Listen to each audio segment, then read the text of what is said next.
Everyone, स्वागत है आपके अपने YouTube channel SK share market information में। दोस्तों, जैसा कि बाजार ने आज धमाकेदार वापसी तो किया है, लेकिन ये वापसी कब तक टिकेगा कुछ कहा नहीं जा सकता है, क्योंकि अभी बहुत बड़ा इवेंट होने वाला है। उसके चलते बाजार में थोड़ा मूवमेंट तो हुआ है, लेकिन इसको देख के ये नहीं कहा जा सकता कि अभी शेयर बाज़ार बहुत ऊपर जाएगा, क्योंकि शेयर बाज़ार का भी मूड माहौल ठीक नहीं है। क्योंकि जब तक ये बजट 1 फरवरी तक नहीं आएगा, तब तक उस हिसाब से शेयर बाज़ार का दिशा तय नहीं हो पाएगा। तो रिटेल इन्वेस्टर अभी भी चिंतित हैं कि अब क्या करना चाहिए। उनके पोर्टफोलियो में बहुत नुकसान हो रहा है, तो उनके पोर्टफोलियो को मैनेज करने के लिए क्या करना चाहिए कि इस समय जब भी शेयर बाज़ार डाउन हो, या इस समय तो बढ़ रहा है, आज किसी तरीके से मूवमेंट होके बढ़ गया है। क्योंकि उस दिन क्या हुआ था कि एआई का लॉन्चिंग जो चाइना ने किया था, डीप सीक जो R1 नाम का जो एआई है, उसके इसलिए लॉन्च कर दिया गया कि उसकी कीमत ChatGPT वगैरह से कम है, काफ़ी कम है, जिसकी वजह से उसका रिस्पांस बहुत हैवी आएगा। इस वजह से ग्लोबल मार्केट में जो है रिएक्ट किया है, उसकी वजह से मार्केट में काफ़ी सेंटीमेंट बिगड़ चुका है। तो इस वजह से आप लोग रिटेल इन्वेस्टर और का यही कहना चाहिए कि रिटेल इन्वेस्टर का मानना ये है कि रिटेल इन्वेस्टर एकदम डरे हुए हैं। उनको अपना स्टॉप लॉस जो कट रहा है, उनको ये समझ में नहीं आ रहा है कि अब वो लॉन्ग टर्म में बने कैसे। तो शेयर बाज़ार सिर्फ लॉन्ग टर्म वालों के लिए है, क्योंकि इस समय मार्केट हैविली मूवमेंट कर रहा है। क्योंकि इतना हाई मूवमेंट में आप शेयर को खरीद देंगे तो भी लॉस में हो जाएंगे, और बेचेंगे तो भी लॉस में हो जाएंगे। तो इसलिए ये सबसे अच्छा है कि जो आप फंडामेंटल स्ट्रांग कंपनियां होंगी, उनको आप एवरेजिंग करें, उनको आप अपने वॉच लिस्ट में लगाएं।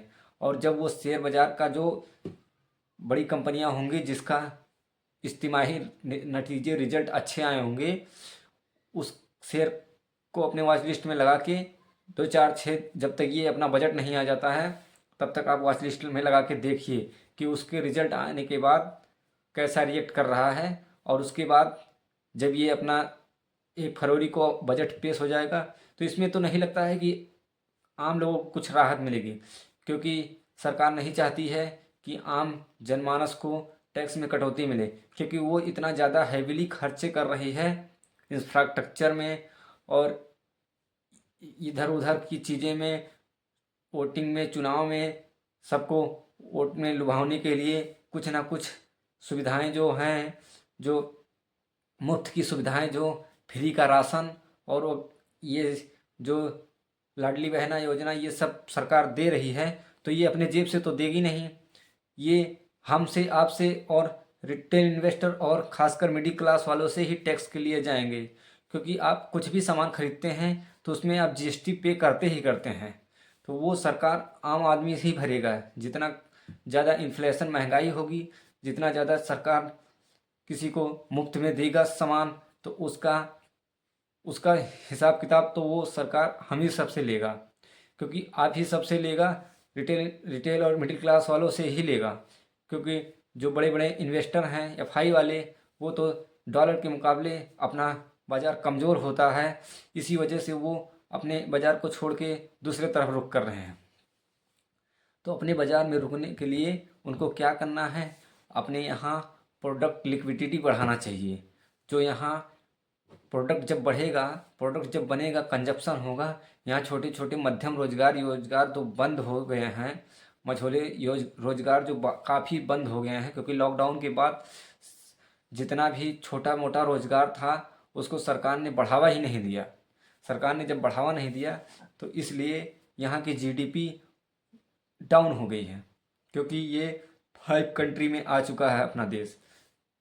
और अगर इसी हिसाब से चलता रहा तो ये 5 से 6 भी हो सकता है, क्योंकि GDP बढ़ने का यही मतलब है, जब सब रोजगार सबको मिलेगा और सब अपने मेहनत से कमाएंगे और आगे बढ़ने के लिए कोशिश करते रहेंगे।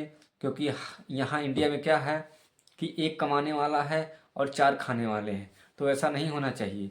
चाइना और US में क्या है कि वहाँ जब बच्चा पढ़ता ही है तो उसे उसके एजुकेशन में ही ये बिजनेस के बारे में समझा दिया जाता है। और अपने इंडिया का एजुकेशन सिस्टम ऐसा है कि यहाँ सिर्फ नौकरी के बारे में ही बताया जाता है। नौकरी करो टैक्स भरो, नौकरी करो टैक्स भरो। यहाँ बिजनेस रूल रेगुलेशन कुछ नहीं सिखाया जाता है।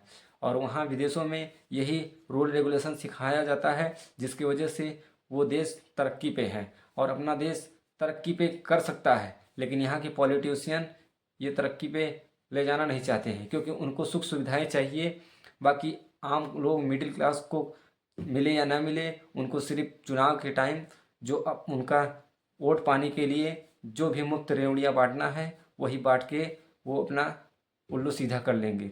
इसलिए यहाँ इंडिया में भ्रष्टाचार बहुत ज़्यादा है। यूएस में और सब जगह भ्रष्टाचार उतना नहीं है, इस वजह से वो देश ग्रोथ कर रहे हैं। अपने यहाँ छोटे स्तर से लेकर बड़े स्तर तक हर जगह भ्रष्टाचार में लिप्त हैं सब। क्योंकि यहाँ पर क्या है कि किसी को कोई भी छोटा सा काम कराना हो, लेखपाल से लेके सब अधिकतर जगह घूस पास से ही काम चलता है। क्योंकि यहाँ छोटे स्तर से बड़े स्तर तक बिना घूस के कोई काम ही नहीं हो सकता है। तो जब तक ये सब पूरा कॉन्स्टिट्यूशन अपना जो संविधान के हिसाब से जब तक ये देश नहीं चलेगा, तब तक ये शेयर बाजार और बाकी चीज़ों में महंगाई रुक ही नहीं सकती। क्योंकि इन्फ्लेशन को रोकना, जब तक फ्री का सब कुछ बटेगा, ये राशन फ्री का जब तक बटेगा, तब तक ये महंगाई रुक ही नहीं सकती। जब ये महंगाई नहीं रुकेगी तो आम जनता और परेशान होगी। तो ये सुझाव आपको कैसा लगा इस वीडियो में, जैसा भी हो आप हमें कमेंट कर सकते हैं। और ऐसे वीडियो जानने के लिए हमारे चैनल को सब्सक्राइब करें। पहली बार आए हों तो लाइक करके जाइएगा। ठीक है, तो मिलते हैं किसी अगले वीडियो पे। तब तक के लिए नमस्कार।